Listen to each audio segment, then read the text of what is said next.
Hi, my name is Lara Cervantes, and I'm the writer and director of Lola the Chola.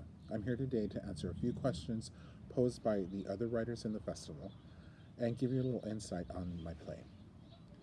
The first question comes from Froilan Cabuto, the author of Ave Maria. Froilan asks, Lola appears to be Chico's role model and somehow a mother figure that impacts Chico's life in a positive way. Why did you choose her, the Chola aunt, as Chico's role model and not her biological mother or father or the typical sweet abuelita? The reason Lola is the caregiver is because I want to celebrate all caregivers, and there's so many different types of caregivers and role models out there. And I feel like we should be celebrating anyone who steps up to mentor or be a role model for the youth, especially people like Lola who had a questionable history. The character of Lola grows up in drugs and gangs and running the streets, and she has the tenacity to claw her way out of that and become a powerful, independent woman. And I want to celebrate those types of people.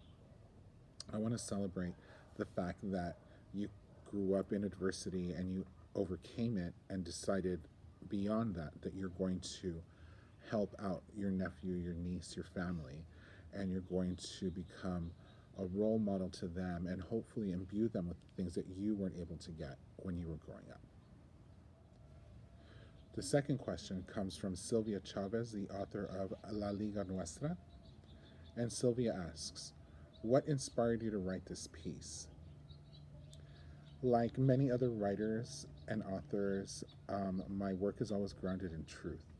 So there are elements that I take from my life and experiences, and I build these characters around them. So this was inspired by a family member who grew up in the same kind of environment that Lola grew up in. And she herself overcame all of these obstacles to become an independent, successful woman. And I appreciate all her efforts in trying to become a better person and becoming a better person and in being a role model in doing so. I don't want to sound condescending at all, but I'm so proud to be able to recognize her and appreciate her by celebrating her in this play. So the inspiration is family, ultimately. And the third question is from Sophie Goldstein, the author of Rosa. Sophie asks, do you have plans to make it into a full length? And if so, what would you think you'd like to highlight more? I do have the desire to make this a full length, and I've actually been working on doing so. Things I'd like to highlight more would be more of the backstory. So in this story, Chico's mom is in prison, so I would like to go into what led to that.